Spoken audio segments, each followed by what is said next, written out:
Hello, I'm Isaac Hayes III, founder and CEO of Fanbase, and I'm here with a very important message. We are at a turning point in the Black community where we must have equity in the apps we use that scale to billions of dollars. But this time, we own the infrastructure, we own the culture, and we shape the future. And Fanbase is the future. Fanbase combines the free functionality of Instagram, TikTok, and YouTube into an all-in-one platform built for the evolution of social media and monetization. With over 1.4 million users, that's real proof that we are shifting the conversation of tech ownership and equity for creators. So right now, I want you to go to startengine.com/fanbase and invest today. The minimum to invest is $399. That gets you 60 shares of stock in Fanbase at $665 a share. This marks a turning point in Black ownership of social media.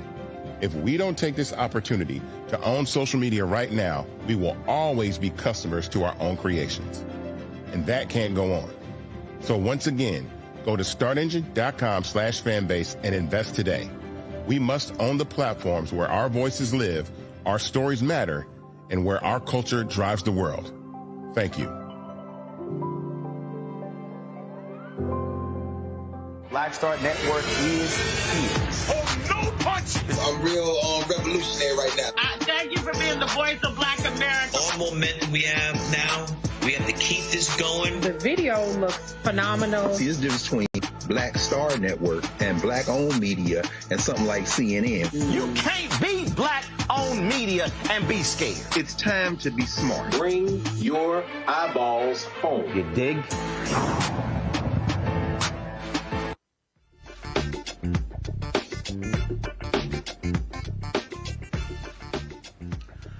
Hey folks, today is Friday, November 14th, 2025, coming up on Roland Martin Unfiltered, streaming live on the Black Star Network. Today is my 57th birthday. It's a jam-packed show. I'm here in Bermuda. We're going to be hearing from the premier of Bermuda, E. David Burt, talking about their goal, their efforts to want to attract African Americans to Bermuda for tourism. Also, we'll hear from PGA Tour Pro Chase Johnson, who I caught up with here at the tournament as well. Folks, lots more to talk about. Megyn Kelly, what the hell is she talking about when it comes to people having sex with girls under 18, saying that's different than a 5-year-old child? What the hell is she talking about? There's a new prosecutor in Georgia in the election interference case in dealing with Donald Trump and his cohorts. We'll tell you about that. Also, on today's show, guess who's admitting defeat with his tariffs? Donald Trump issued an executive order lowering the prices of groceries. I told y'all that fool was lying. Why do I have to now, for the second time in a week, call out a black person in media for spewing bullshit on the air? This time, again, it's Stephen A. Smith. Yes. Oh, my God. All dealing with Jeffrey Epstein. In Florida, free speech is under attack after a black school board member gets blasted for sharing her thoughts on white supremacist Charlie Kirk. A Baltimore cop facing a stack of charges, including second-degree attempted murder after the shocking video shows him chasing a black man with a police cruiser. We've got the details. Also, MAGA's really upset because U.S. Catholic bishops condemns Donald Trump's attacks on immigration. Ain't this something? They don't mind it when the Catholics talk about abortion, but now they got a problem on this issue. Okay. It's lots to break down. It's time to bring the funk on Roland Martin Unfiltered on the Black Star Network. Let's go. He's got it. Whatever the piss, he's on it. Whatever it is, he's got the scoop, the fact, the find. And when it breaks, he's right on time and it's rolling. Best believe he's knowing. Putting it down from sports to news to politics. With entertainment just for kicks, he's rolling.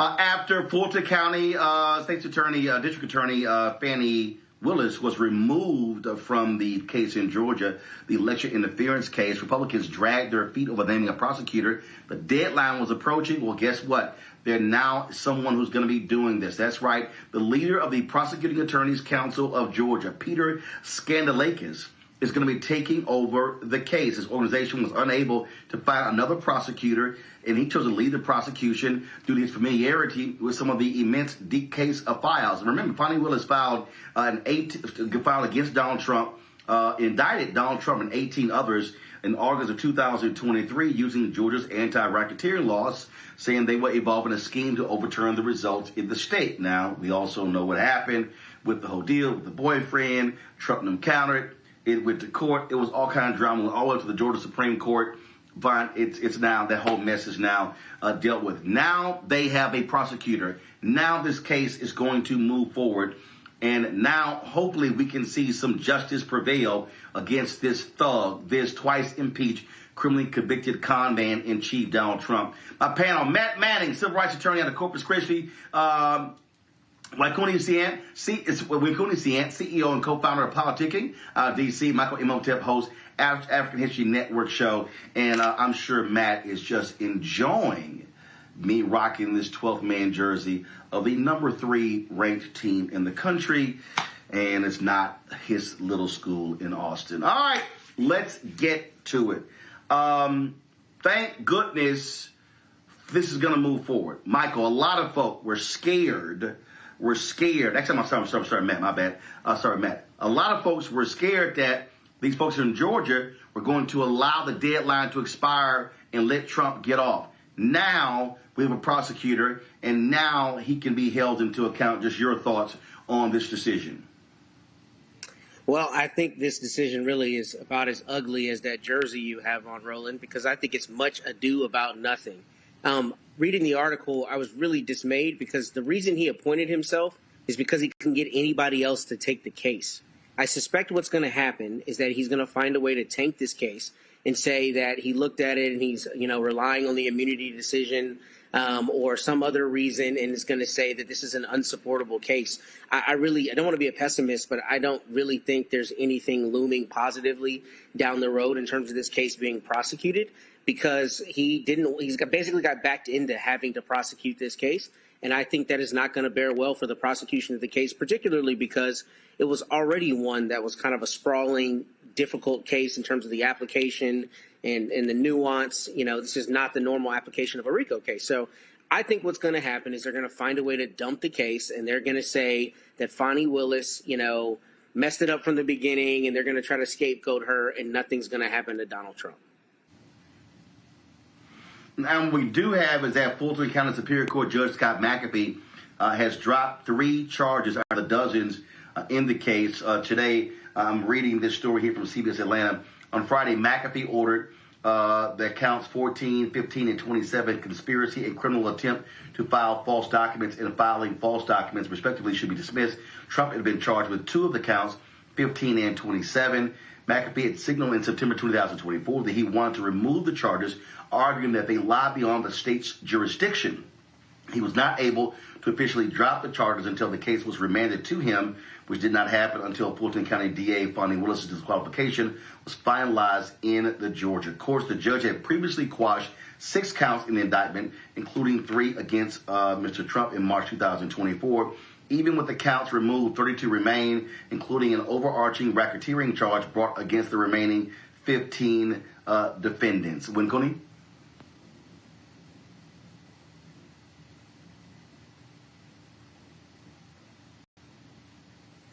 I think you're muted. Thanks, Roland. Happy birthday, by the way. I agree with what Matt. I appreciate it. I think, absolutely. I think the most exciting part of this case was that it was the most likely of all the various criminal charges surrounding Trump to go to trial, because it was actually going to be a state case handled by a local Georgia prosecutor. But we see in this case of get somebody else to do it, with him actually stepping up to do it, it doesn't seem very likely that it's going to actually be prosecuted and going to trial. And if we look at the federal cases, we see that they're often, pardoned. So with the immunity standing there and the fact that he's taken on this case begrudgingly, I don't think that's likely to actually go to trial. Michael? Yeah, also happy birthday, Roland. And you're okay for an alpha. So when we look at this... of course. Yeah. When we look at this, I don't expect... First of all, we know that Supreme Court ruled that Donald Trump has basically broad immunity. So there are 14 other defendants that still face charges in this case. But when it comes to him, I don't expect charges to be pursued in this. We'll see what happens with the co-defendants. We'll see how this plays out. But with this being Georgia as well, and with this playing out the way it did, Fani Willis being removed, and them not being able to find anybody else to prosecute this case, I don't have high hopes for this. But we'll see what happens. But I'm not expecting real prosecutions to come for this. We do know that I think it was 4 of the defendants had already pled guilty. 4 of the 19 defendants, including 3 attorneys directly involved in Trump's bid, they did accept plea deals. But I'm not expecting much to come from this. All right. Well, we have that. All right. We surely appreciate it. Let's do this here. Got to go to a break. We come back. Lots to talk about. Trump admitting defeat with this stupid tariffs, how it is destroying the economy. And now, guess what? He's like, we got some fixes to make. Also, the release of the Epstein files is leading to lots of drama. A lot of folks talking about it, including Stephen A. Smith, who goes on this rant attacking President Joe Biden, attacking Democrats, but he got his facts wrong. Again. You're watching Roland Martin Unfiltered on the Black Star Network. If in this country right now, you have people get up in the morning and the only thing they can think about is how many people they can hurt, and they got the power, that's a time for mourning. For better or worse, what makes America special, it's that legal system that's supposed to protect minorities from the tyranny of the majority. We are at a point of a moral emergency. We must raise a voice of outrage. We must raise a voice of compassion. And we must raise a voice of unity. We are not in a crisis of party versus party. We are in a crisis of civilization, a human rights crisis, and a crisis of democracy itself. And guess what? You've been chosen to make sure that those that would destroy, those that would hate, don't have the final say, and they don't ultimately win. This is Eric Dickerson, and you're watching Roland Martin Unfiltered.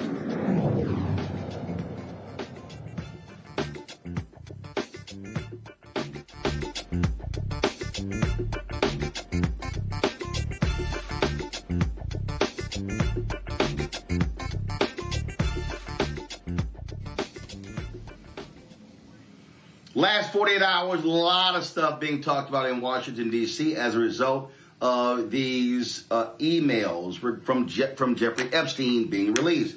Donald Trump is losing his mind. He's cussing everybody out. He's mad, upset. Now he's talking about unleashing the Department of Justice against Bill Clinton and every single Democrat. He is absolutely losing his mind. Somebody else who has lost their mind over this stuff is Stephen A. Smith.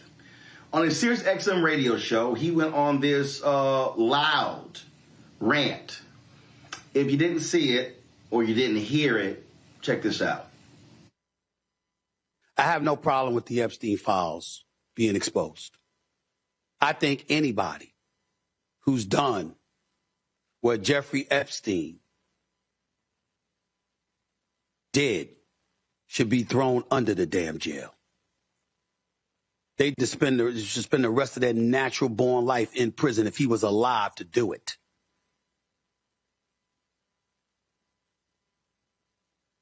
Young girls being sexually molested is as disgusting as it gets. It is as vile as it gets. We ain't making any excuses for anybody like that. What a despicable, despicable human being. There's a special place in hell for people like that. But that's not what anybody can definitively associate the president with. He knew Epstein, so did Bill Clinton. So did a plethora of other famous people inside and outside the world of politics. Incriminating emails, well, what specifically and how significant was it? And when we sit up there as Democrats and we're applauding on the House floor, now that Alita Grijalva was there talking about she'll be the final vote to sit up there and open the Epstein files, and everybody's applauding for the Democratic Party. Ladies and gentlemen, keep in mind that the Epstein files were in existence and free to have been opened during the Biden administration. You were there for 4 years. How come you didn't open it as a Democratic Party then? What am I missing? I'm not saying I know. It's a legitimate question.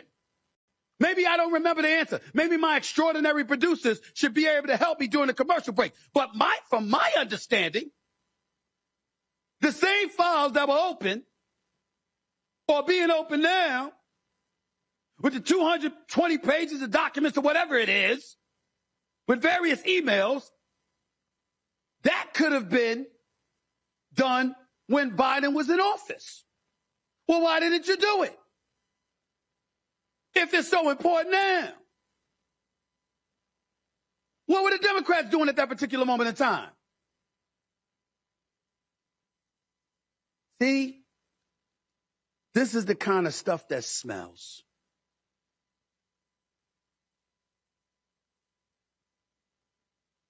Because my attitude is just deducing how much they despise Trump is if there was some real bona fide dirt on him, since you went after him with the 34 felony convictions, which essentially was deduced to him paying hush money to Stormy Daniels, a porn star, So she wouldn't reveal their happenings with one another leading up to the election in 2016. Okay? If you had something like that you were willing. Okay. Stephen A. says, maybe I'm missing something. You are. Then he says he's an extraordinary producer. And maybe they could research it. Yeah. How about you do the damn research before you go on the air on an epic rant, Stephen A?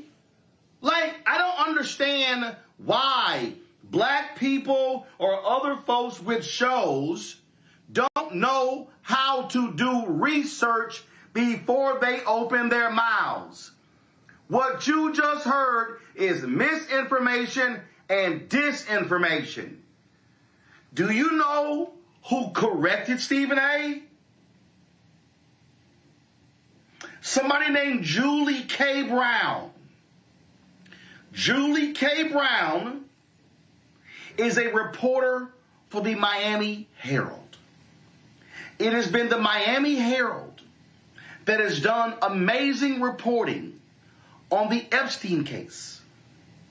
We know about all the details of what's happened with Jeffrey Epstein, the previous deal being cut, the sweetheart jail deal he got because of Julie Brown and the reporters of the Miami Herald. This is what she tweeted. This is a complicated case with a, quote, all caps, a lot of files. So I know it's easy to confuse what's what. What Stephen doesn't understand is that the emails released Wednesday are from Epstein's estate. They were obtained from Epstein's lawyers pursuant to a subpoena that was issued by the House Oversight Committee, lawmakers. These documents are separate from the criminal case files held by the DOJ and the FBI that Trump and Bondi, the Attorney General, promised to release after the election. As for why Biden and the Democrats didn't release the criminal case files, Maxwell, Ghislaine Maxwell, the associate of Jeffrey Epstein, Maxwell's criminal case was still open during the Biden administration. She wasn't convicted until late 2021, and then she appealed her conviction. Generally, it's not a good idea to open your evidence files when a criminal case is ongoing. We also don't know whether the FBI was still investigating other possible suspects who helped Epstein or participated in his crimes. If you are still targeting suspects, you don't want them to know you are zeroing in on them.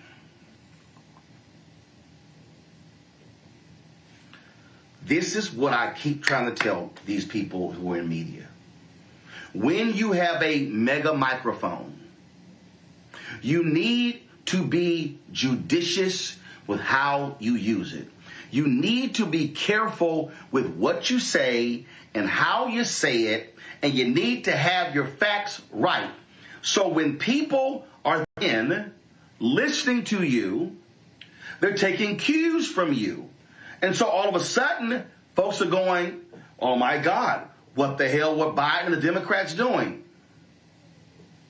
They couldn't release them because they didn't have them. And so Stephen A. is broadcasting on Sirius XM radio all around the country. And people are taking his clip and they're reposting it on Twitter, on Instagram, on Facebook, on TikTok, on Snapchat, on Fanbase, on Spoutable, Spill, LinkedIn, everywhere. And he's wrong. And see, this is what I cannot stand. I cannot stand when a journalist or a media personality says, I'm just asking a question. I'm just giving my opinion. What the hell are you talking about?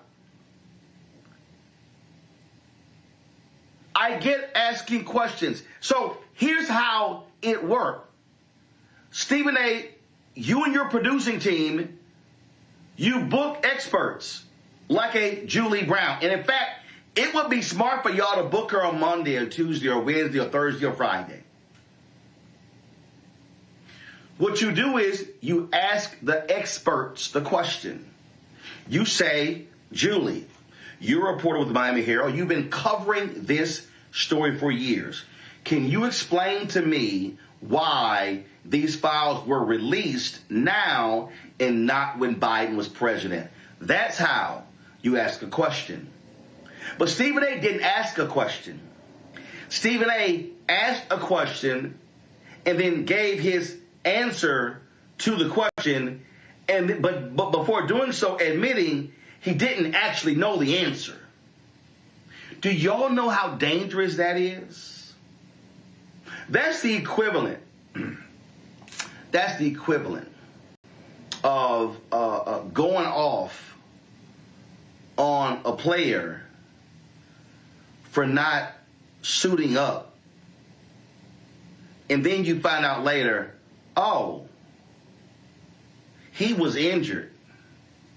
Did you check and call before you attacked the player for being injured? This is what I'm talking about, Michael, and I'm sick of this. I'm sick of people not dealing in facts, not checking first before they go off and say things that then get repeated. And as we know, the lie travels faster than the truth. This is just idiotic to literally say, I don't know. I could have my smart producer check, but let me just rip the folks anyway. Yeah, Roland, it is unprofessional, it's irresponsible, and it's dangerous. And I'm somebody who's been in media 15 years. I've done over probably close to 2,000 episodes of the African History Network show. I do all the research for it. I book guests, book experts in the areas that we're talking about.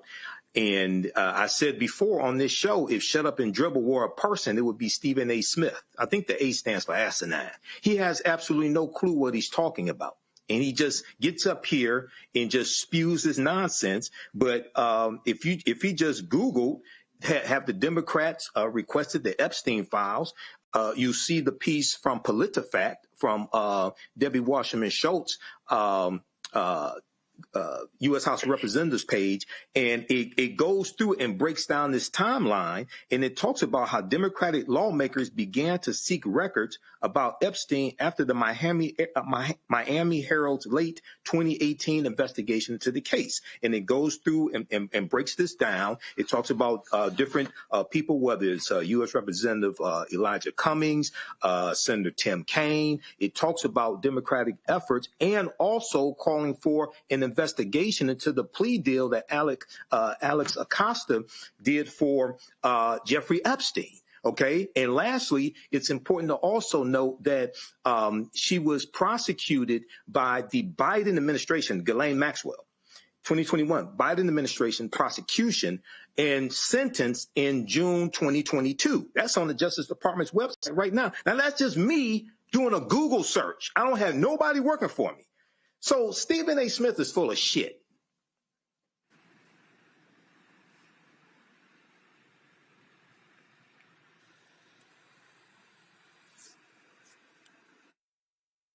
I don't, when Coney, I'm just, here's a perfect example, when Coney, if you want to say, Democrats, why are you now making such a big deal out of the Epstein files? Okay, fine. You give that commentary, give that rant, whatever. If you want to say, hey, the people who also are really pushing this Epstein stuff is the hard right. Now, if you want to criticize them, okay, go right ahead. But what I don't understand is how you literally admit that you don't know the facts, and then you then choose to opine on what happened not knowing the facts. Here's the deal. I don't know all the ins and outs of the Jeffrey Epstein story. But what I do know is that I follow Julie K. Brown. And what I do know, Win Cooney, is that she follows me. And I have been following her Twitter feed for quite some time. And I get the facts from her. And if I had a question regarding this case that I wasn't sure about, it's a good bet. The first thing I'm going to do is go to her feed, because she truly is the expert on this, because she's been covering from day one. Well, that would be too intelligent for Stephen A. Smith to do, Roland. I want Black people to stop getting their political news from Stephen A. Smith. I hope that people didn't forget that 2 weeks ago, he was wrong about Jasmine Crockett, and he's wrong again. His track record has proven. So, control room, I've lost. Can you hear me, Roland?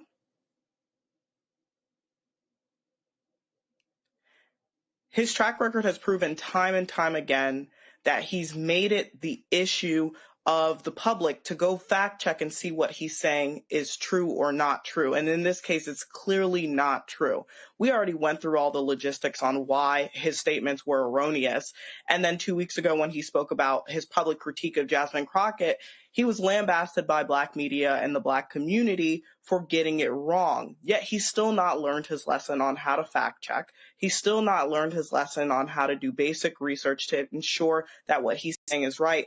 And this is the issue with giving anyone with a microphone a platform. How does that continue to help the Black people that Stephen A. Smith has continued to posture himself as helping by miseducating them? Continuing to miseducate Black people is an issue. Not only that, but in this salacious rant, he makes it a party issue. I think anybody on this platform can agree that this is not a party issue. It's not about Democrats and Republicans. This issue is an issue about, something salacious like a sex crime involving minors, and everybody involved needs to be held accountable for it. By again making it a Republican Democratic issue and saying, why didn't the Democrats unseal the files sooner? Why wasn't this done? Why wasn't that done? And pointing it to the Democrats. Oftentimes I ask myself, is Stephen A. Smith being paid by the Republican Party? Because he's doing a fantastic job of following the footsteps of President Trump in terms of miseducation. So we really have to see that stop. And if Stephen A. Smith is going to continue to posture himself as a champion of Black people, he needs to start by getting the facts right. So, my opinion on it is I think when Cooney's right, I didn't get a chance to hear everything she was saying. But, one of the things I think is kind of lost in this conversation in two respects is first, when you're somebody like Stephen A. Smith and you have the kind of following that you do, you act in a fiduciary capacity, meaning when people are listening to you, there's an element of trust, right? They need to be able to trust that what you're saying, especially when you're speaking on a topic du jour as major as the Epstein files and the release of that information, and whether the sitting president was involved in sex trafficking or involved in the abuse of minors, then you need to be, judicious, to use your word, and smart about making sure you're not spreading misinformation. But the larger overarching thing for me is the premise of his comments was that he was implying, right, that this is like politically motivated, or they didn't do this under Biden and now they're doing it under Trump. Look, when somebody gets elected president, they talk about whether they're going to release their tax returns and all this other information that's relatively arcane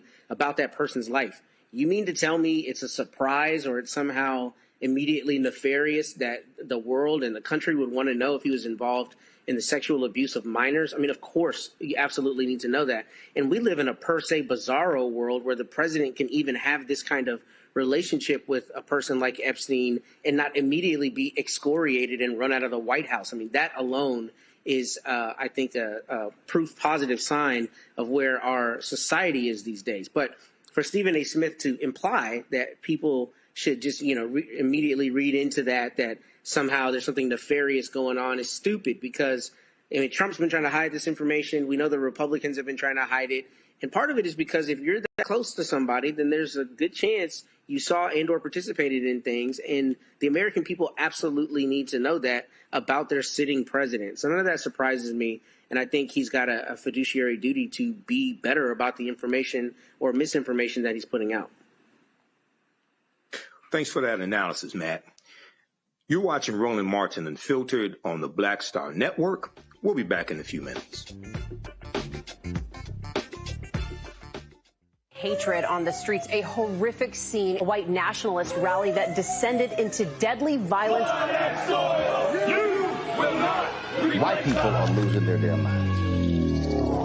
As an angry pro-Trump mob storms the U.S. Capitol, we've seen shooting. We're about to see the rise of what I call white minority resistance. We have seen white folks in this country who simply cannot tolerate black folks voting. I think what we're seeing is the inevitable result of violent denial. This is part of American history. Every time that people of color have made progress, whether real or symbolic, there has been what Carol Anderson at Emory University calls white rage as a backlash. This is the rise of the Proud Boys and the Boogaloo Boys. America, there's going to be more of this. Here's all the Proud Boys, guys. This country is getting increasingly racist in its behaviors and its attitudes because of the fear of white people. The fear that they're taking our jobs, they're taking our resources, they're taking our women. This is white fear.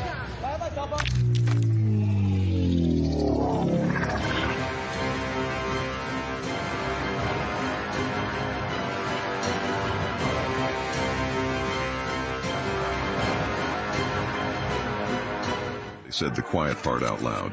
Black votes are a threat, so they erased them. After the Supreme Court gutted the Voting Rights Act in 2013, Republican legislatures moved fast. New voter ID laws, polling place shutdowns, purges of black voters from the rolls.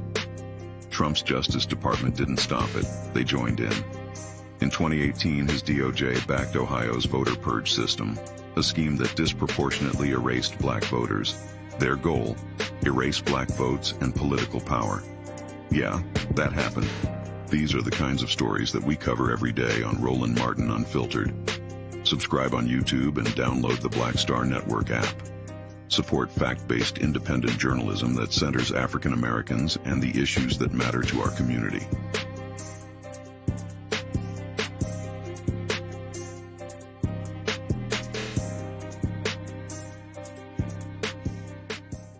Next on the Black Table with me, Greg Carr. The United States is the most dangerous place for a woman to give birth among all industrialized nations on the planet.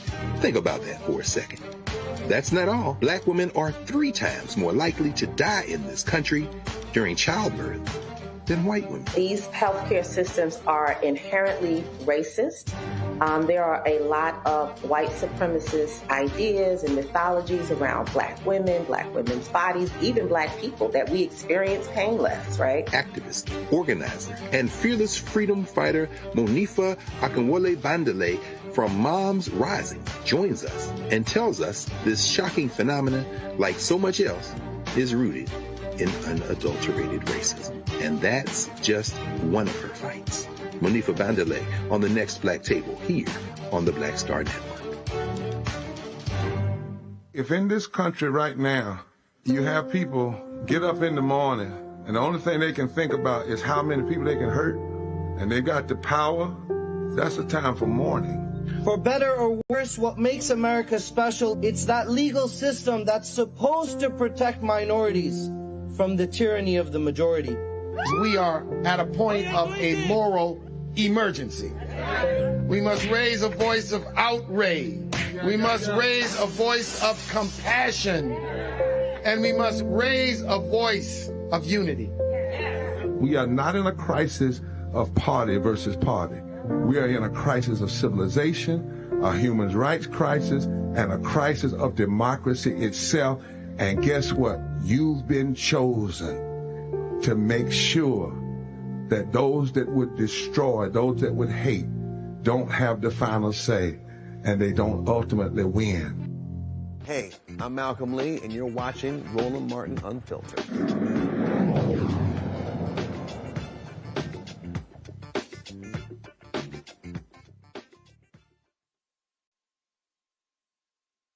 A Baltimore police officer is indicted on multiple charges, including second-degree attempted murder, after being caught on video chasing a black man with a police cruiser. Officer Robert A. Parks is also charged with first- and second-degree assault, reckless driving, and misconduct in office. The charges stem from an October 28th incident where Parks is captured on video by social media user Slick Brown trying to run over a civilian. According to the indictment, Parks tried to disperse a gathering of people on a sidewalk.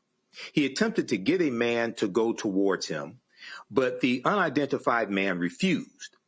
Parks threatened to call the dogs on the man. The man began walking away from Parks. Parks then radioed that he had, quote, one running adult male in the alley, end quote. This is what happened next. All right. Yeah, what's your reason to stop him? You ain't even got no reason to stopping him, bro. Hey, yo, walk off, Trey. You hit the alley, yo. Go ahead, Trey. Walk off, yo. He beating. You ain't even got no reason to stop him. Hey, yo, what the fuck? You gonna hit him with the car? Yo, what the fuck, bro? Yo, hell no, yo. Hey, yo. Come back this way, yo.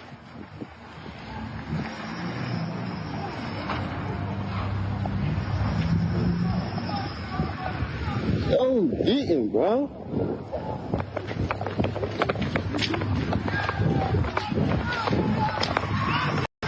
That's his dumb ass. Fucking dummy.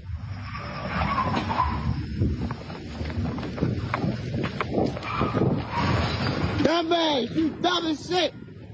You dumb as shit. You crashing and all that. You really crashing out, bro. Go ahead, dumbass. Really crashing out, bro. You press his car and all that, bro. Don't really try to hit my man, bro. What the fuck? Don't really try to hit, bro, with the car and all that. Oh, hell no.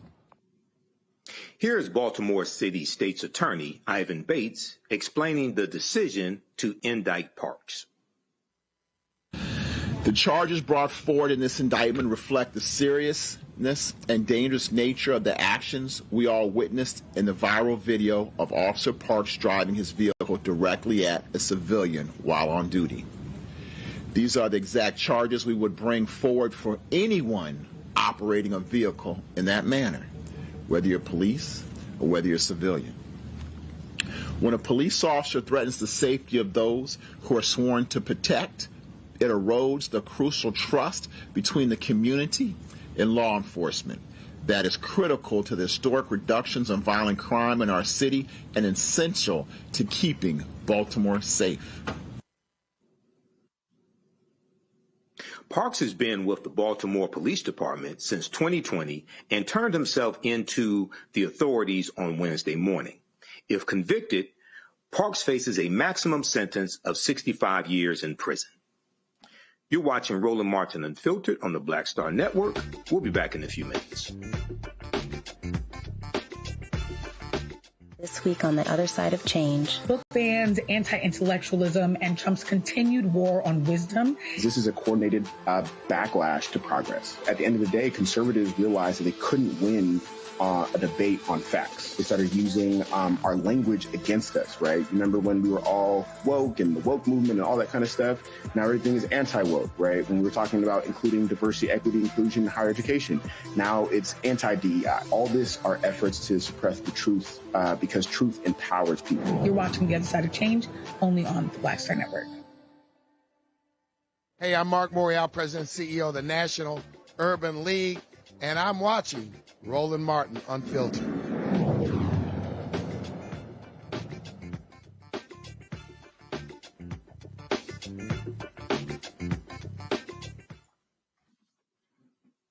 Welcome back to Roland Martin Unfiltered. Michael Imhotep sitting in for Roland. I want to go to our panel for this discussion. I want to start with you, Matt. You are an attorney and also a defense attorney. What are your thoughts on this case? So I saw this case on social media, I guess, a week or two ago, and I was just baffled because, this is first great citizen, recording. I mean, obviously we see videos all the time now, but this was good that this brother recorded it the way that he did. And when I saw this video, I was baffled that a police officer would not only do this kind of thing. I mean, of course, there are times that they're assaultive. We talk about it all the time on this show. But this brazenly, broad daylight, after clearly having some kind of tense interaction with these brothers, and then you go and try to hit them. I mean, honestly, when I looked at this, this is one of the few times I think that the attempted murder charge might actually stick. I think what will happen, I think we've talked about it on the show, but when you're prosecuting a case, I don't know how it is in Maryland, but in Texas, a prosecutor always gets what's called a lesser included offense. So that means if they're prosecuting you for murder and they want the jury to be instructed on another charge like deadly conduct or manslaughter, depending on how the law works in that state, the prosecutor automatically gets it. Defense can get it if they have evidence. But I tell you that to say here that if the prosecutors ask for a lesser included and the jury seems, the evidence comes out like the jury might be on the fence about whether he really premeditatedly intended to kill him, every day of the week, I think he's cooked and convicted on deadly conduct or some kind of manslaughter, attempted manslaughter, reckless type charge. Because what's very clear here is he's trying to hit this guy with the car. The struggle will be the intent and whether he intended to kill him. Because I read the Maryland statute and it doesn't really read like you're doing an act that's clearly dangerous to human life, the way sometimes states write their laws. Here, it's a premeditated intent to kill. I think that may be a little bit of a difficult issue for the jury. But I think this guy is dead to rights. If I were defending him, I would be trying to get a plea deal because there is absolutely no question about what happened. There's no question about the operation of the vehicle, no question about his intent to try to hit him because after he misses him the first time, he keeps chasing him. So I think that it's good that they're prosecuting this case. And, the brother said it perfectly. He said, man, you are literally crashing out. Like, I've never seen anything like this. And I've watched thousands of police videos. And I'm not surprised that they charged him with this. And I wouldn't also be surprised if the feds came in and prosecuted this because this is just, you got to lay the hammer down on someone like this. So he's going to get a lot of time. Okay. Now, Cooney, what are your thoughts on this case here? It's very disturbing to see this video, even though we are thankful to social media user Slick Brown for capturing the video. Yeah, the video is damning. I'm so thankful, as Matt said, for the technology that we have accessible nowadays, because we know as Black people that this has been happening for years and years and years. And so oftentimes, even though it's the first time we're seeing it caught on camera, we know that it's not the first time that this has happened, certainly not in Baltimore history. What I wanted to focus on is the fact that in these cases, what infuriates me the most is that the officer is simply suspended without pay. Obviously, we know it's going to go to trial, and as Matt said, he's probably cooked.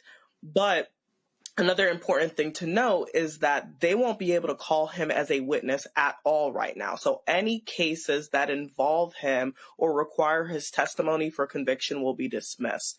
And so that's actually not ideal, right, for the carriage of justice. But it's something that's very, very fair considering the fact that he's obviously shown himself not to be a reliable source. But the other question that I wanted to address is why isn't a person like this immediately fired, right? They're being charged with attempted murder, and they're still just suspended without pay. And really what it boils down to, gentlemen, is how police contracts work to protect their own. Police contracts, like labor contracts, they govern the working conditions under which officers operate. And effectively, they've rendered police departments' disciplinary and oversight processes ineffective, as officers are rarely held accountable for wrongdoing. Now, in this case, it's very cut and clear. And as Matt said, if I was defending him, I would be trying to get a plea deal or maybe trying to decrease what the murder charge is. But I don't think it's any possible way that he won't be convicted. But the problem with the police system as is that while he is on trial for this, he's still just suspended without pay. He's not immediately fired. And with cases that are this cut and dry, I feel like we do need to make an example of these police officers, these bad cops that are continuing to increase friction between inner cities, urban communities, and the police forces that be. Now, Matt, I had a quick question for you. In the story, it said that he attempted to get a man to go towards him, referring to Parks, but the man refused. An unidentified man refused. Parks threatened to call the dogs on the man. So when you hear that a officer threatened to call the dogs on a subject, what goes through your mind? How does that add towards any of the charges that are filed against an officer? I think it goes to premeditation and intent, clearly, right? Because if the person has refused his order and he's angry, which we clearly see in the first part of this clip, then it's not easy for a jury to infer that that anger led to premeditation. I don't know how the law works in Maryland, but my understanding of premeditation, at least the way it was taught in law school and the way I've seen it in practice, is that you can premeditate something in a split second, right? So it's not implausible for this jury to say he was mad that the person didn't respond to his orders. Clearly, whatever happened that preceded this, got him angry. And then obviously he tried to hit a person who was a pedestrian who was on foot with his car. I am a defense lawyer, so I always think of ways that doubt might creep in, right? But this also might be the case where I'm wrong. This might be the case where the jury has no problem whatsoever with attempted murder. They say, we think you formed the intent to kill him, and every day of the week we're going to convict you of attempted murder. This might be that case, and that would make perfect sense to me if it happened. And the interesting thing, not only about the dog, but is about whether he responded to that order and didn't, come to the order. I have a case like that right now. And depending on where you are, the case law often says that you don't have to respond to that. So it's interesting that we're talking about this today because in my case, my guy ended up getting body slammed because he didn't want to identify himself. Texas law doesn't require him to identify himself.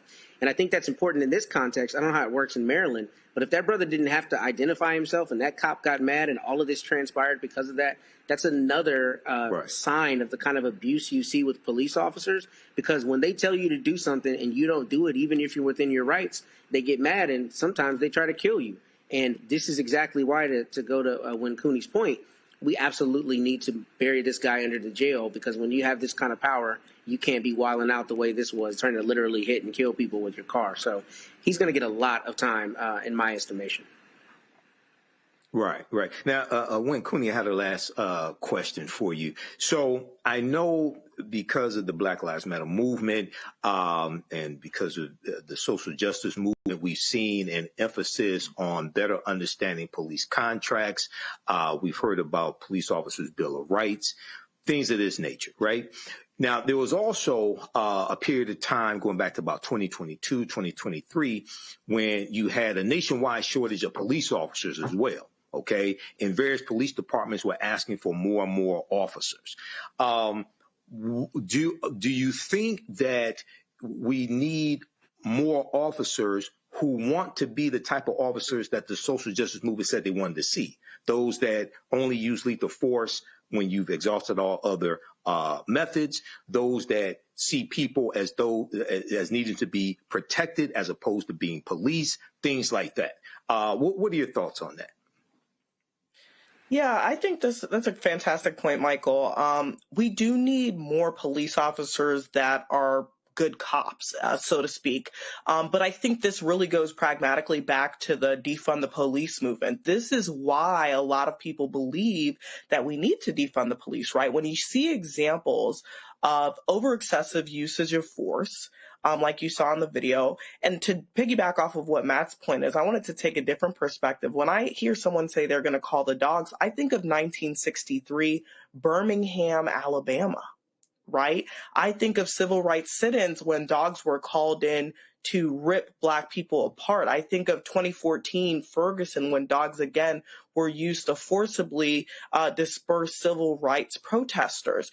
And so when we continue to see overusage of excessive force, it doesn't make people excited to sign up to become police officers, particularly within these areas that police officer constituent relations are already extremely contentious. So I think this is where we get the two camps, right? We get the camps that are advocating for better cops, cops that are utilizing their powers for good, that are building relationships and bridges within the communities. And then we have the other camp that says, hey, we need to defund the police. We need to lean on community policing more. We need to lean harder on mental health resources for Black and brown people.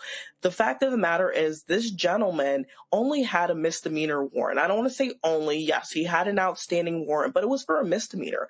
No person, whether it was a misdemeanor or a felony, deserves to get ran down on. And I do literally mean ran down on the way that this gentleman was, and was at fear for losing their life. And not only him, I also think about what the perspective and psyche of the person who was recording this was.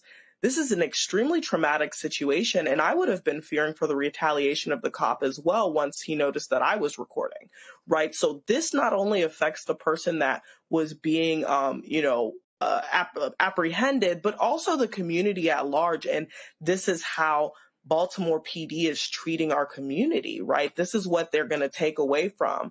And that makes them not want to, send their kids out into the streets for after school programs. That makes them not want to allow, their students to go down the street and play or go to the ice cream truck. It has so many implications on these communities. And I'm really, really saddened that this is the way things are going and continue to go in 2025. Right. Okay. Thank you. Roland Martin Unfiltered will be right back after this break. You're watching the Black Star Network. This week on A Balanced Life with Dr. Jackie, are you looking for clarity on your believer's journey?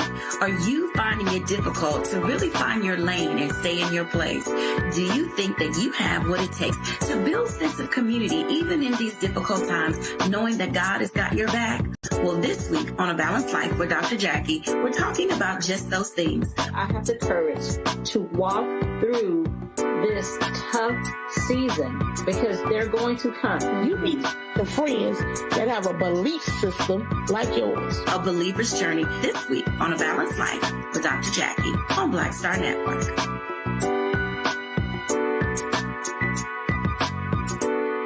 This week on the other side of change. Book bans, anti-intellectualism, and Trump's continued war on wisdom. This is a coordinated backlash to progress. At the end of the day, conservatives realized that they couldn't win a debate on facts. They started using our language against us, right? Remember when we were all woke and the woke movement and all that kind of stuff? Now everything is anti-woke, right? When we were talking about including diversity, equity, inclusion in higher education, now it's anti-DEI. All this are efforts to suppress the truth because truth empowers people. Watching the other side of change only on the Black Star Network. Hatred on the streets, a horrific scene, a white nationalist rally that descended into deadly violence. White people are losing their damn minds. As an angry pro-Trump mob storms the U.S. Capitol, we've seen shooting. We're about to see the rise of what I call white minority resistance. We have seen white folks in this country who simply cannot tolerate black folks voting. I think what we're seeing is the inevitable result of violent denial. This is part of American history. Every time that people of color have made progress, whether real or symbolic, there has been what Carol Anderson at Emory University calls white rage as a backlash. This is the rise of the Proud Boys and the Boogaloo Boys. America, there's going to be more of this. Here's all the Proud Boys, guys. This country is getting increasingly racist in its behaviors and its attitudes because of the fear of white people. The fear that they're taking our jobs, they're taking our resources, they're taking our women. This is white fear.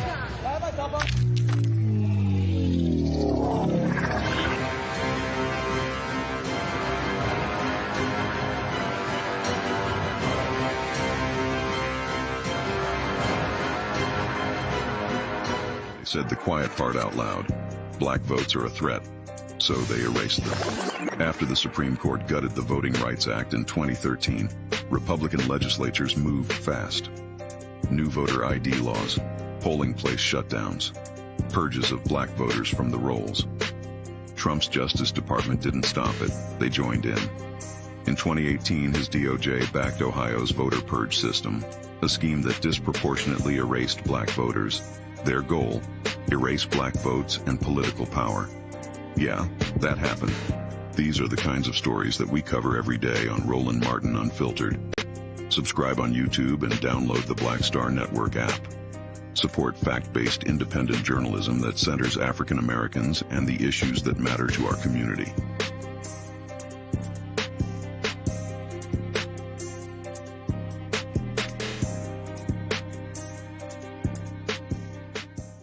This week on The Other Side of Change. Book bans, anti-intellectualism, and Trump's continued war on wisdom. This is a coordinated backlash to progress. At the end of the day, conservatives realized that they couldn't win a debate on facts. They started using our language against us, right? You remember when we were all woke and the woke movement and all that kind of stuff?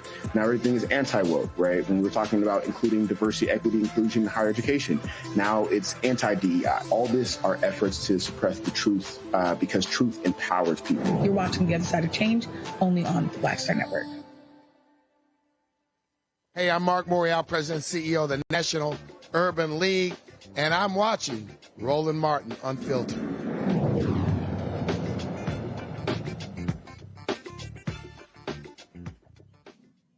Charlotte, North Carolina is the latest city preparing for the Trump administration's immigration enforcement actions. Local officials report that federal immigration agents could start arriving as early as this weekend. However, specific details regarding the operation, including the number of agents and their exact plans, have not been communicated. Mecklenburg County Sheriff Gary McFadden has stated that his office will not participate in the operation, and Mayor Vi Lyles is urging the community to remain calm, emphasizing that local police are not involved in these efforts. Currently, Charlotte is on high alert, with the community calling for transparency, safety, and protection for all residents. Patrols are set to begin in New Orleans, with plans to deploy as many as 200 Customs and Border Protection agents in the coming weeks. I want to go to the panel with this, and I'll start with you, Winkuni. So what are your thoughts on this? This is the latest city under siege by the Trump administration, saying they want to crack down on crime, using immigration, undocumented immigrants as a pretext for a way in, to send customs and border agents, et cetera, ignoring the statistics showing that crime is declining in the various cities that they're going into. What are your thoughts on this? You know, it's extremely upsetting, Michael, because, you know, I'm the child of two immigrants myself. I'm a Haitian American, and so this is something that disproportionately affects my community. But what we've seen President Trump do again and again is defend sending the military and immigration agents into these Democratic-run cities, Los Angeles, Chicago, even our very own nation's capital. And he continues to say that the reason for this is to fight crime. But like you said, that's not a correlation that's been proven. But we also have to think about what is the precedent that he's trying to set long term with this politically. I think that by sending these ICE agents into blue cities, he's trying to send a message out to the constituents of that actual state. And what we see here is that Charlotte is a Democratic stronghold right now. And the state's going to have one of the most hotly contested U.S. Senate races in the country next year. So I think President Trump is paying special attention to North Carolina. All right. So, Matt, when we look at crime statistics in Charlotte, and MSNBC talked about this today, violent crimes, we see violent crimes are down in 2025 compared to 2024. They're down by approximately 1,000. Homicides, 62 in 2025 compared to 82 in 2024. Aggravated assaults 3,494 in 2025 compared to 4,311 in 2024. So we see a downward trend. What are your thoughts when we see this continued effort from the Trump administration to disregard crime statistics, but also to cut the grants that were going towards community violence intervention groups that were helping bring down those crimes? Well, we've talked about it on the show many times, and many times it's you opining astutely on this. But what it comes down to is the base does not care about reality. They care about the rhetoric, which is why you can get on TV and beat that drum, till you're blue in the face, that crime is running rampant and all these things. And the statistics, including statistics from your own FBI, say demonstrably that's not true. But you continue saying that because you want to continue creating the furor that allows you to be the Führer and bring in the goose steppers, right, to these Democratic-controlled cities. That's all it is. I mean, I heard this on NPR this morning, and it was reported that neither the sheriff there in Mecklenburg County nor the local police had any idea what was going on. And what's crazy about that is, the idea that federal law enforcement would come in and not work with local law enforcement. Of course, there are times that they're distinct, but they also work together in task forces and things all the time. But to Cooney's point, I think when you're trying to make a political point about not only democratic cities being these bad places, but moreover, you having, an overriding authority, whether that's through a show of force or just brazenly saying it, you go into these places and you do these asinine,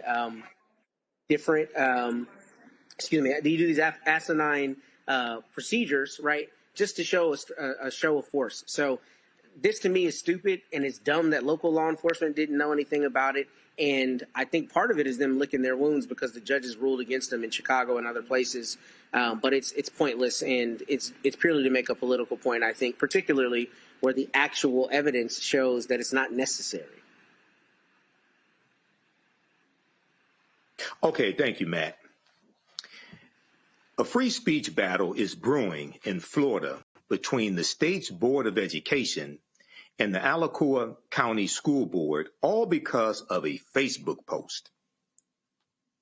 It started after School Board Vice Chair Tina Certain had some things to say about conservative Charlie Kirk in September regarding his memorial. This is the post that set off a political firestorm. Tina Certain called Kirk a, quote, 31-year-old uneducated white boy, end quote. Now, state officials are calling her comments offensive and questioning whether she should stay in leadership. The drama unfolded as all 7 state board members grilled her in a tense meeting, questioning whether she could fairly represent all students. Check this out. I'd just like the opportunity to respond just because I know a memo that I issued in the immediate aftermath of an assassination that took place on a school campus. Whether it's Bernie Sanders or Charlie Kirk, I've said it from the beginning, that same memo would have been sent. Educators are over young, impressionable minds, and when they are making comments celebrating a school shooting, it is unacceptable. You criticize that memo. So do you encourage such acts to be expressed by teachers? I think you do, and that's why your leadership continues to be a failure. You continue to not understand the point that this state board is trying to communicate to you. You are an example for these children. You are an elected member of a school board setting policy that impacts their daily lives. And so you want to criticize me all day, you have that First Amendment right. But the reality is what I did was make sure that teachers across the state understood that this rhetoric that is impacting the wife of our lieutenant governor, where people are receiving death threats as a result of that rhetoric, needs to be toned down. Why, teachers? Because they're over children, young, impressionable minds. And that is my job as the Commissioner of Education to make sure that we reminded them of what the example was that they were, something you still struggle with. And today, these posts that you're seeing are not just about Charlie Kirk. There is a repeated pattern, as our member just identified, Layla Collins. You talk about Charlie Kirk as an uneducated white boy. You bring race into this. You talk about this post as it relates to Asian stores. where it says, in 1999, I went to the Beauty Max on Main Street, my then 4-year-old daughter. They followed us around the store. It goes on to say, as a result of that experience, to this day, I've never been back. I avoid all Asian-owned stores. How do you think those comments make that community feel? And then we go on to the next post, number 3, where it says, in the district operated by A. Green, these again are your words, they move in and then want to change things, SMH. I figured my they is white people. Again, you bring that into your posts. It's ironic that you criticize Charlie Kirk's comments and not recognize that you do, you bring race into your post. The next slide, part 4. You like a post that says white women have always been central to building, maintaining, and protecting racial violence. They weren't the sidelines, they were the architects too. Again, what the board's point is having you recognize and appreciate the significance and the responsibility you hold as a member of a school board that makes decisions that impact children. And what is the example that you are setting for children? This is not the kind of behavior we want to see in our school system. We want to see civil discourse, respectful dialogue. I agree with you. I am a fundamental believer in the First Amendment. But what we are not going to allow happen in this school system in Florida is students be misled by adults into engaging in violent political rhetoric or calling people out because of the way God created them. We want everybody to be treated equally. Tina Certain stands her ground, insisting her posts are constitutionally protected speech made on her own time, not related to her official duties. This drama is unfolding while Florida is embroiled in a much larger free speech battle. Teachers and school officials across the state have faced discipline, backlash, and even lawsuits over social media posts reacting to Charlie Kirk's death. I'm going to go back to the panel with this. Matt, I'm going to start with you if you don't mind. So this, y'all know how I feel about this racist Charlie Kirk. Okay, so I'm going to go to you in just a minute. And Charlie Kirk has a history of anti-black statements that he said that are documented. Okay, what are your thoughts on this nonsense coming out of former Confederate state Florida? Man, I think it's a crock of bull. I think it's BS, and I think there are a couple things here that are particularly, big to me. The first is this sister is duly elected. So we're not talking about a teacher in a public school being excoriated by the state board. We're talking about a public servant who was voted into the office that she holds. Now, before I go on, Florida has weird laws about who the governor can take out of office and stuff. I'm not used to seeing some of the way their government works. So I don't know if they have any real, control over her being in or out of her seat. But presuming they don't, I mean, to sit there and condescend to her as though the board can actually do anything about it is probably more about that cat, or whatever his name was, Kostassos, I think it was a Greek last name, about him getting a soundbite, right, and getting to look like he's this crusader for decorum. And there's not any real end game besides using her as a whipping post. Now, in candor, I will say when you're elected, you do have to consider that what you say is obviously going to be scrutinized, and surely Ms. Certain knows that. But good for her standing on her ground. I mean, I do think that it is probably not in the best form to say things that could be racially incendiary, like in talking about the Asian businesses. I know there will be people who will disagree with me. That seems to be a little bit of an own goal, if I'm honest. But with respect to Charlie Kirk in particular, Charlie Kirk's rhetoric was vitriolic, and vitriolic about black people in particular, and all of these people who have made him a martyr are completely intellectually dishonest when they call anybody out saying anything about him. I mean, literally, Charlie Kirk was talking about people having to die in order to protect the right for guns. So it is not, intellectually dishonest to say that he died talking about something he was espousing. I mean, that's literally true based on what he said. So I think this is intellectually dishonest. I think if you are truly a free speech proponent, you can't be beating her up or mad at her for what she's saying. And then the whole thing about, all these children and all that stuff. What about the kids who are hearing what Charlie Kirk says? when they go to the classroom with a black kid and they treat that kid like he or she is less than they are because they heard it at home and dad was watching Charlie Kirk on YouTube, right? He's not worried about that. And that's because it's about rhetoric and it's ideology, and it's not really about protecting the kids. It's about, beating the drum that you think needs to be beaten. That's all this is. I think it's nonsense, and it is protected speech. Right. Now, when Cooney, let's get get straight. Charlie Kirk is an unqualified college dropout. Okay. He is an unqualified white boy. And he did talk about prowling blacks. He was a proponent of the great replacement theory. He did say on January 23rd, 2024 on the Charlie Kirk show, if I see a black pilot, I'm going to be like, boy, I hope he's qualified. He did say that George Floyd was scum. Okay. And he also did have negative things to say about Michelle Obama, Sheila Jackson Lee, Ketanji Brown Jackson when it came to affirmative action, and said, you do not have the brain processing power to otherwise be taken really seriously. You have to go steal a white person's slot to go be taken somewhat seriously. So what are your thoughts on this unqualified white male college dropout, Charlie Kirk? And also the attack on our sister Tina Certain for standing up for her rights. A few thoughts. Number one, Tina innocent, okay?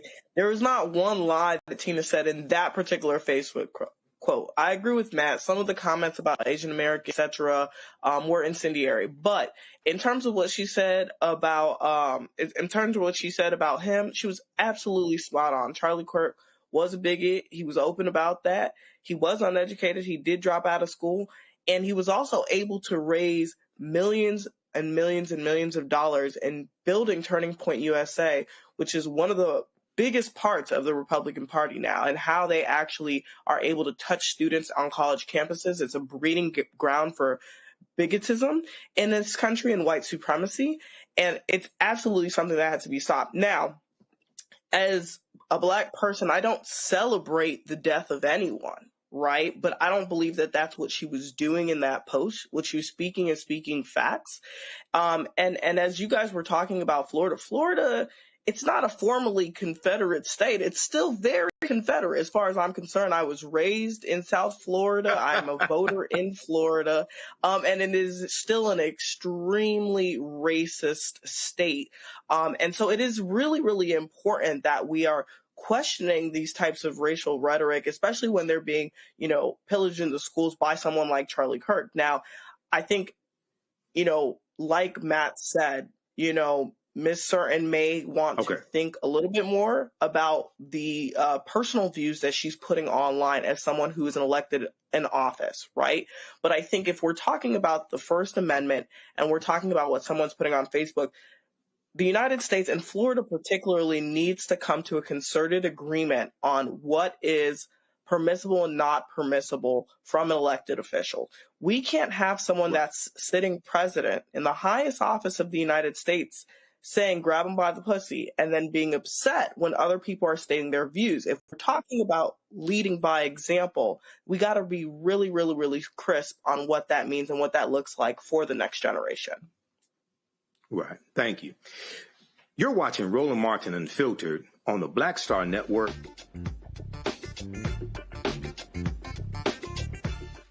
Next on the Black Table with me, Greg Carr. The United States is the most dangerous place for a woman to give birth among all industrialized nations on the planet. Think about that for a second. That's not all. Black women are 3 times more likely to die in this country during childbirth than white women. These healthcare systems are inherently racist. There are a lot of white supremacist ideas and mythologies around black women, black women's bodies, even black people, that we experience pain less, right? Activist, organizer, and fearless freedom fighter Monifa Akinwole Bandele from Moms Rising joins us and tells us this shocking phenomenon, like so much else, is rooted in unadulterated racism. And that's just one of her fights. Monifa Bandele on the next Black Table here on the Black Star Network. This week on The Other Side of Change. Book bans, anti-intellectualism, and Trump's continued war on wisdom. This is a coordinated backlash to progress. At the end of the day, conservatives realized that they couldn't win a debate on facts. They started using our language against us, right? Remember when we were all woke and the woke movement and all that kind of stuff? Now everything is anti-woke, right? When we were talking about including diversity, equity, inclusion, higher education, now it's anti-DEI. All this are efforts to suppress the truth because truth empowers people. You're watching The Other Side of Change, only on the Black Star Network. This week on A Balanced Life with Dr. Jackie, are you looking for clarity on your believer's journey? Are you finding it difficult to really find your lane and stay in your place? Do you think that you have what it takes to build a sense of community even in these difficult times, knowing that God has got your back? Well, this week on A Balanced Life with Dr. Jackie, we're talking about just those things. I have the courage to walk through this tough season because they're going to come. You need the friends that have a belief system like yours. A believer's journey this week on A Balanced Life with Dr. Jackie on Black Star Network.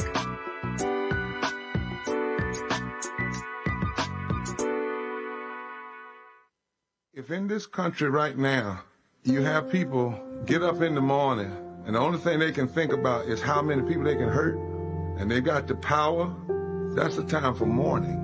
For better or worse, what makes America special, it's that legal system that's supposed to protect minorities from the tyranny of the majority. We are at a point of a moral emergency. We must raise a voice of outrage. We must raise a voice of compassion. And we must raise a voice of unity. We are not in a crisis of party versus party. We are in a crisis of civilization, a human rights crisis, and a crisis of democracy itself. And guess what? You've been chosen to make sure that those that would destroy, those that would hate, don't have the final say, and they don't ultimately win. Violent white supremacy is, quote, the most persistent and lethal threat in the homeland. The greatest terrorist threat to the homeland is the homegrown violence stream, including hate crime committed on behalf of some kind of white supremacist ideology. They are coming after everything in Black America. MAGA and Donald Trump are specifically targeting Black America. They are going after the money. Attack Black Lives Matter. Attack critical race theory. Attack woke, DEI. MAGA wants to defund Black America. This is a perfect example of their desire to completely degrade and de-emphasize Black people.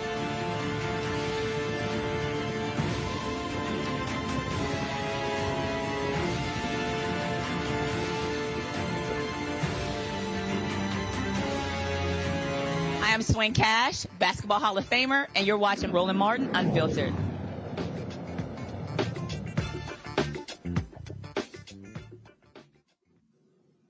Hey guys, if you notice, Roland is having technical difficulties broadcasting from Bermuda. I want to thank our panelists today, Matt Manning and Wynn Cooney. Have a great weekend. Roland interviewed PGA golfer Chase Johnson at the Butterfield Bermuda Championship. Here's that interview. All right, folks, here at the Butterfield Bermuda Championship, Chase Johnson, I just watched him on 18.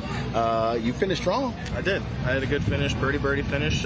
Wind got me a little bit early in the round, as it's going to hit everyone. So this wind has been insane. So I played Tuesday when it was at 55 miles an hour. Oh, okay. So this is like a cakewalk for you. Oh, this dude, I was kind of like, Tuesday was crazy, but yeah. And this morning was pretty rough too. So. Yeah, it was pretty gusty this morning. So hopefully we can just carry that momentum into tomorrow. A lot of folks who, like, I've been playing golf 38 years, and so a lot of guys, they always sit here, they see somebody who can play well at a club or whatever. I tell them, you have no idea what it's like, I said, between a person who's good there and on tour. Right. Yeah. I mean, it's a lot of subtle differences, but those subtle differences are the ones that make the biggest difference. So I had to get up and down a lot today. I mean, the score could have been a lot worse than it was, and I had some probably like 6 or 7 really nice up and downs, which you have to do on this course and in this wind. So you're never out of the hole.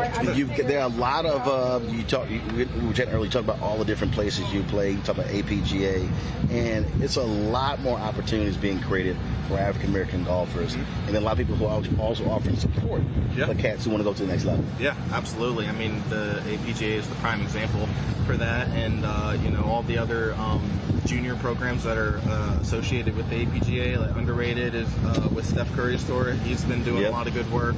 Cameron Champ's dad is heavily involved in a junior program that is frequently out at APGA tour events and stuff. So it's really good to see the opportunities grow.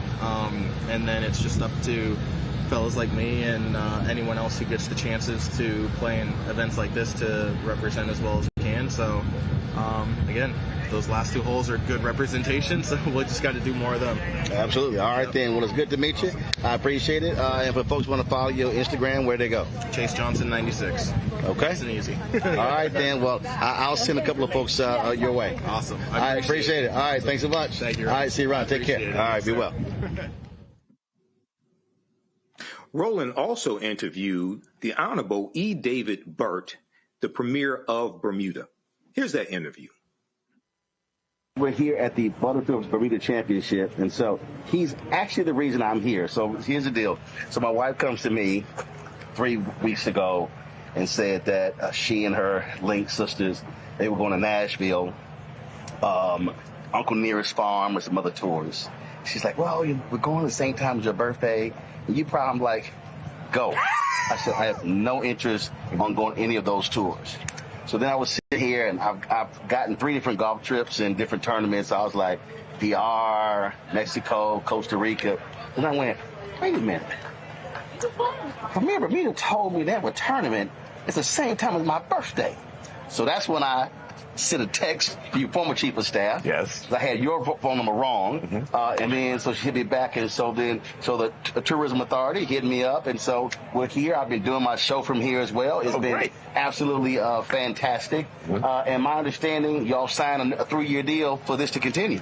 Oh, well, that would be news to me, Brother Martin. But yeah, that's what I read. That's what I read. What I would say is that it's a pleasure to have you here on the island. Certainly these matters are dealt with by the Minister of Tourism, but it's good to know I'm not a golf fan, but I know that you are. Not only is he a golf fan, if you are not aware, he also happens to support Texas A&M. I'm a graduate, so is my brother and my sister. So three of us in the family. So we're number 3 in the country. We'll point out every Aggie on the golf course today. He will tell you them all. I got pictures with all 3 of them, absolutely. But first of all, look, you got a lot of people here. Yes. This also is important because you get visibility. Golf Channel's covering this here. Folks get to see Bermuda, tell the story. And so one of the things that I want to ask you about is really the focus of the Tourism Authority to attract folk to come here, because usually when people talk about, where I'm going to travel or whatever, they talk about Bahamas, they talk about Jamaica, everything like that. Just talk about what you're trying to create here in this country. So thank you. Well, the reality is that Bermuda is not a mass tourism destination.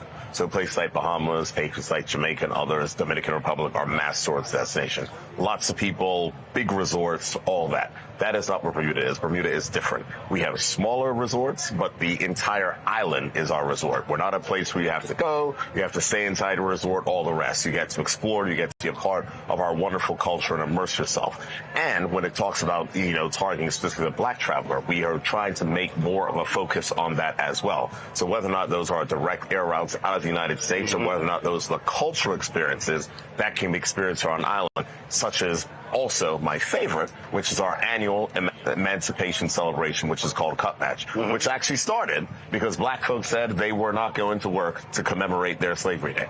Wow. They said the day that we got emancipation, we're not going to work. So it was not an official holiday for a number of years until the government of the day finally gave in. And I promise you, the government of the day did not look like you or I at that time. Finally gave in and declared a holiday. But black people said, we are not going to work. We are going to organize an event to commemorate the emancipation of slavery. And now is our biggest holiday of the year. So when is that? That is it is a very technical answer. Because I was talking to somebody yesterday and they said it is the last Thursday and Friday before the first Monday in August. And they say it's really 4 days. So the law says it is the last Thursday and Friday before the first Monday in August. It is basically the last weekend in July or the first weekend in August. Got it. But yeah, it's always around that time. But it's a cup match in Bermuda, the biggest celebration. We also have other celebrations. I'm told it is crazy. Oh, it is crazy. But we also have other celebrations because there's for the young and not so young. So we have our national heroes. So there's a story also about Mary Prince, who was instrumental in dismantling slavery inside of the British colonies, who wrote in a book, Mary Prince. And so she's one of our national heroes, in addition to many other persons who have historical significance for Bermuda. And near that weekend, we have our national hero celebration, but we also have Bermuda Carnival, which is an amazing event and celebration. And, I would say if you are someone who likes a little bit of fun, it is continuous revelry for 4 straight days, kind of like Cup Match. Cup Match is kind of 5. It's a 2-day holiday, but it goes on for 5 days. Hidden meaning in there is like continuous revelry. Continuous revelry. We revel at Carnival. So what's interesting is, yesterday, there was a young woman, she was in media, and we were talking, I said, I got a question for you. I said, Bermuda is not in the Caribbean. She says, but it's Caribbean. Correct. Explain that. We consider ourselves Caribbean. And is that because, according to her, she said 65% of the people from here can trace them their St. Kitts. St. Kitts, Turks and Caicos, Bahamas, all the islands. Because, it was part.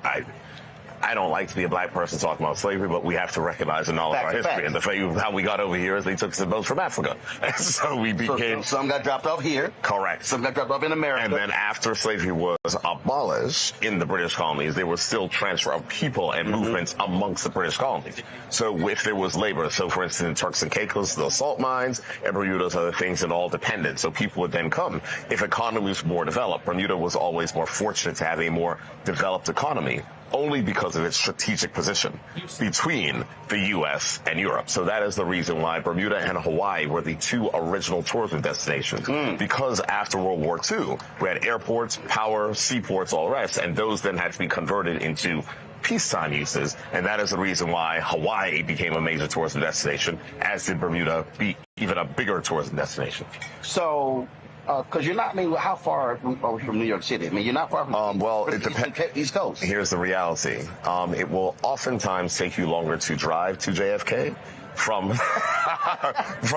Midtown than it will to take you to fly from JFK to Bermuda. Depending on the winds, 75 minutes. Wow. Depending on the winds. If the winds are going the wrong way, it might be 85 to 90. So it really is interesting to me that Bermuda is so close.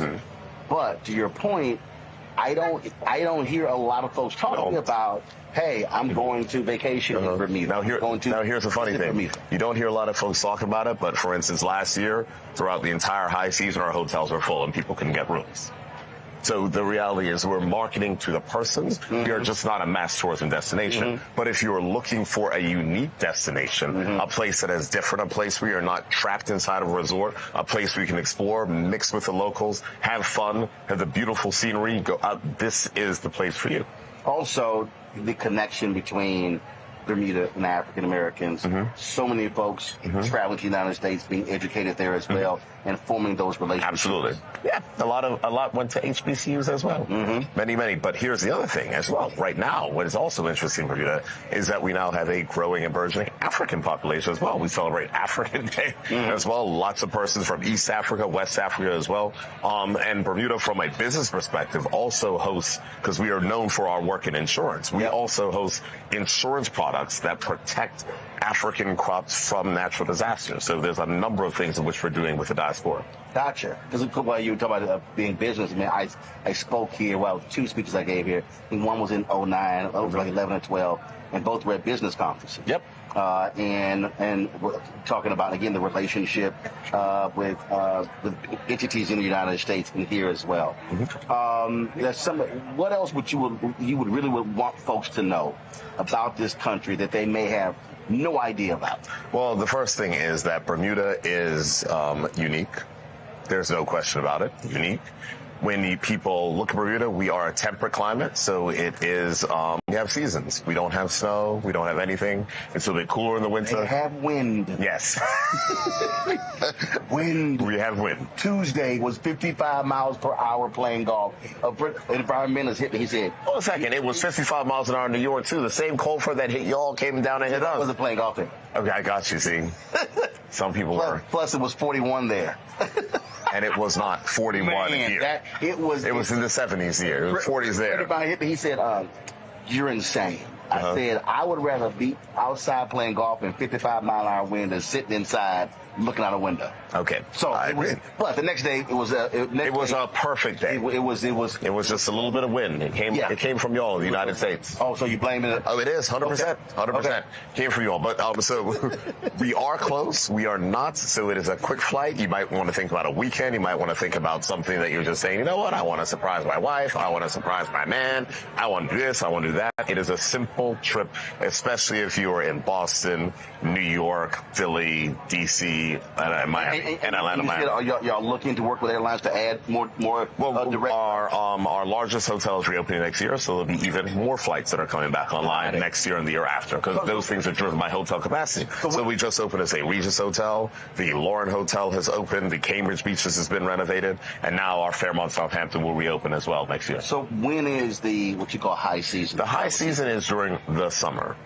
Okay. So the high season in Bermuda is considered between April and October, I would say. Got it. April and October. The best times to come to Bermuda, where you have the best mix of value and others, is September, because, you know, it's after people go back to school. Right. So if you don't want to be around kids and all the rest, if you come in September, you can take your you take your vacation there. You don't have to worry about kids. And, of course, the hotels aren't as full, so the rates are better, and then you'll have availability on flights. So September is like the sweet spot, because it's still hot.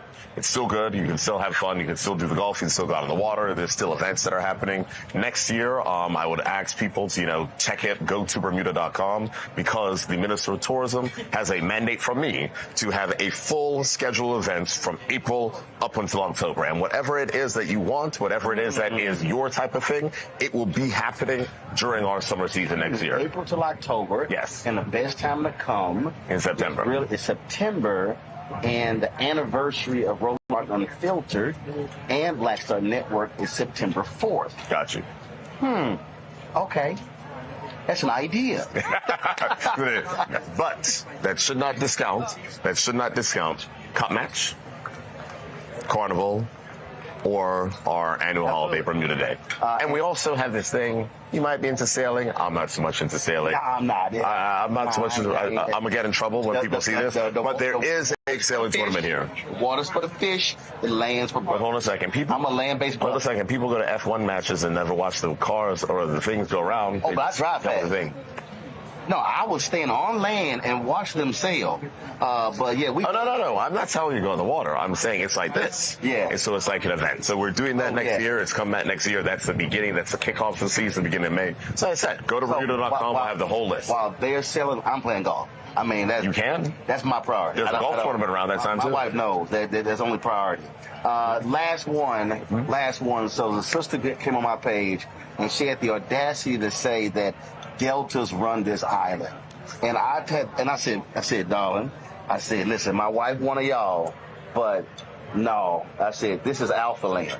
That's my understanding. Well, Alphas run the country. Soror, Delta Soror. I appreciate you. I just let her know. I just had to. First family. My apologies. Sorry. That's how we do it. Premier, I appreciate it. Brother Martin. Great to see you. Pleasure to have you back. I'm glad to be here. Hope you enjoyed your time. I enjoyed it, and look forward to next year, because this really has been a fabulous tournament, and it's been a ball. Thank you. All right. Appreciate it.